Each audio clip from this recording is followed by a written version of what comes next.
Greetings. The topic of this study is the relationship between Syrian early childhood education teachers' autonomy, respect, engagement, and burnout in the war zone. My name is Dr. Maryam Sharifian. I am an associate professor of early childhood education and the executive director of Center for Innovation in Early Childhood Development at College of Education at James Madison University.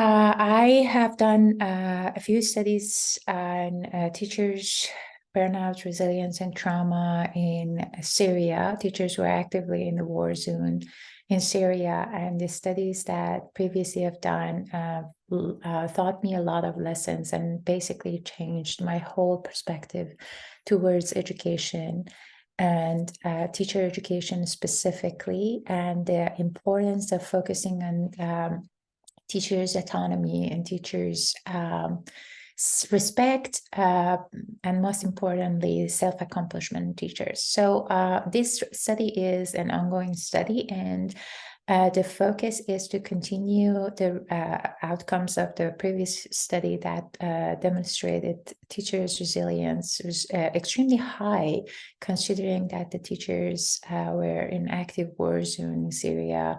Their burnout level was low and the trauma was low.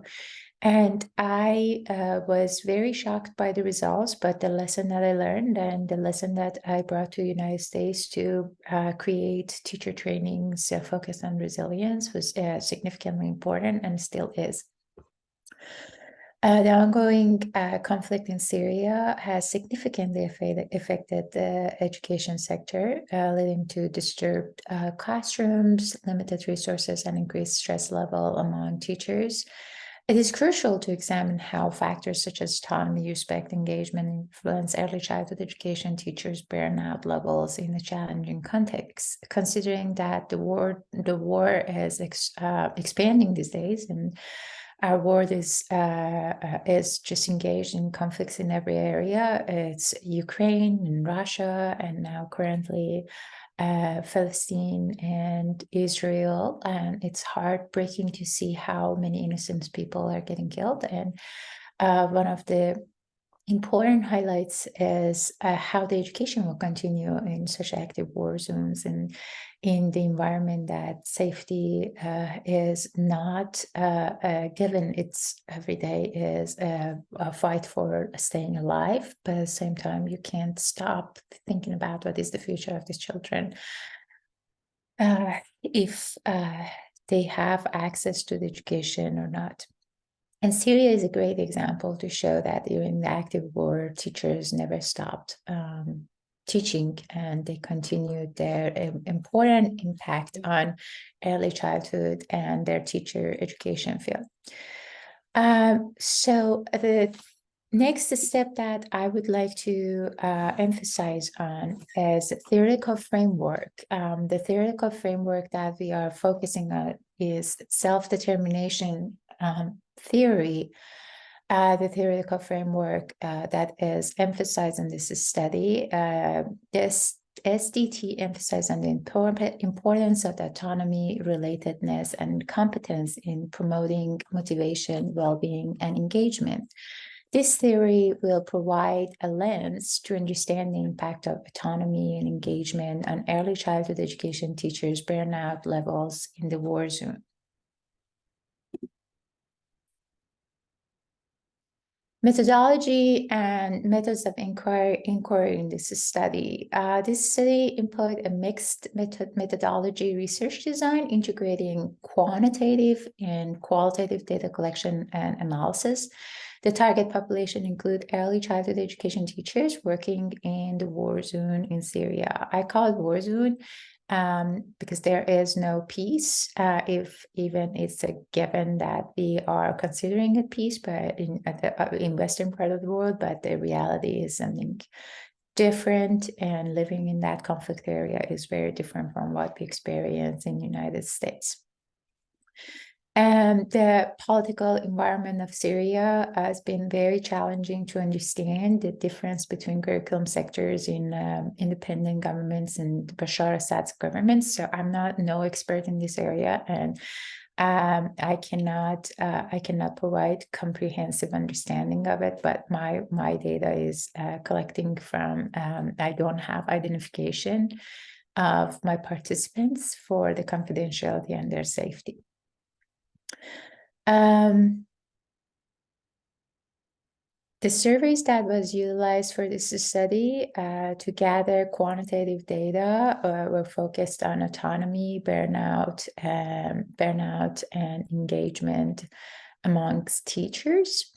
And there was a semi-structured interviews conducted to create more comprehensive understanding of the quantitative data.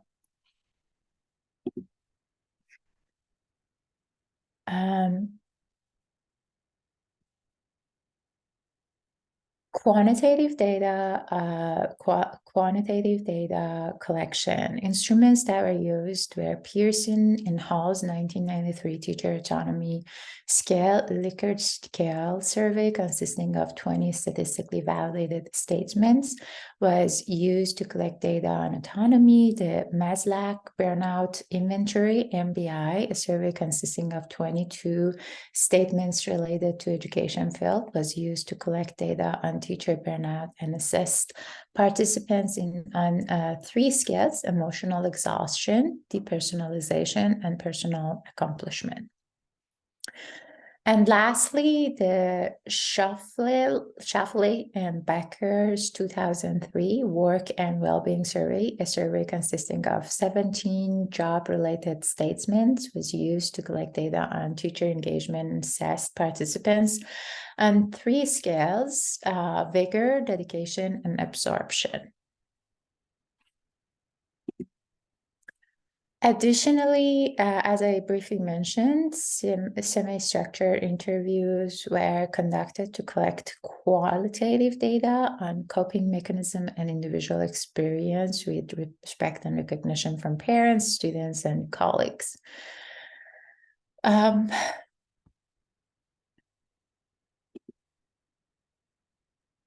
For the data analysis, quantitative data was analyzed using descriptive statistics and interfacial analysis, such as correlation and regression analysis. Qualitative data was transcribed, coded, and analyzed genetically to identify patterns and themes.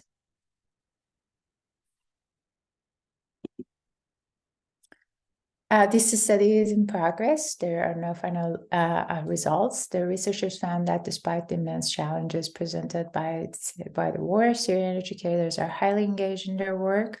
Although experience varied depending on demographic, many communities in Syria view jobs in the education field as vital and acknowledge the challenge that educators face. The respect and recognition, along with the personal values, contributes to high level of teacher engagement. Although Syrian educators are experiencing emotional and psychological strain, they manage to pour themselves into their work rather than burning out by utilizing several different strategies. And one of the most important words is religion and spirituality, peer community support, and creating a sense of normalcy within their classrooms. They emphasize that they're caregivers, and after the parents, they are immediate caregivers, and their role is not just teaching. They're acting as the psychologist, the parent, the nurse, any kind of role that you can, a friend. And this all different hats that they're wearing, and it's not just being a teacher in terms of just teaching every day. They have to consider themselves to support the child in all different aspects of the child, and with several different needs. Perceived teacher autonomy levels, of course, considering that this data is in progress, very low. but did not appear to negatively affect teacher experience. Since Syrian curriculum, especially now these days, the curriculum is very much changed, and it is influenced by political approach. So it depends on what part of Syria the curriculum that is utilized has a lot of approach towards creating that side of political governors infused into the curriculum, and it is highly structured, and their lack of resources that decreased opportunities for autonomy for teachers.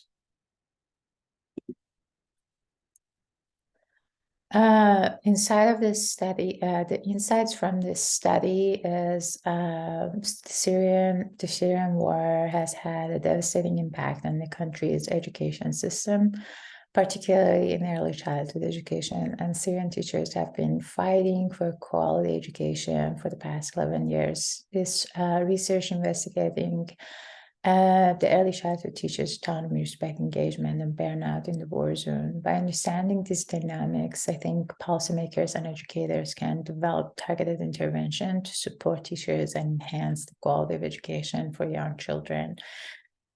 And hopefully the study that such as the study not only brings attention to Syrian teachers, which right now, considering the war, going through several ongoing war, Syria is forgotten, and bringing the attention to people who are still fighting, and their silence is very important.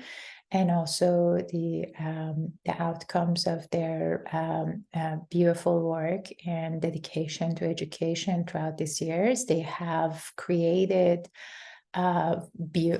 strong and significant strategies for creating an ongoing education system, and never gave up on education. They always, in my previous study, the first message was like, education is the solution to the war, and that's the next generation depends on education.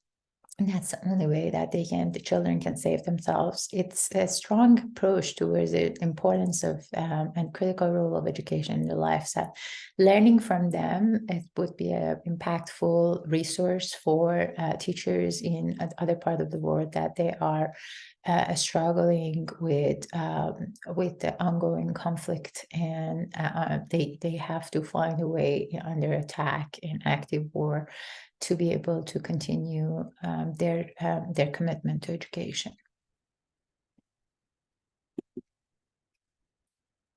Thank you for your attention. This is my email address if you need to contact me.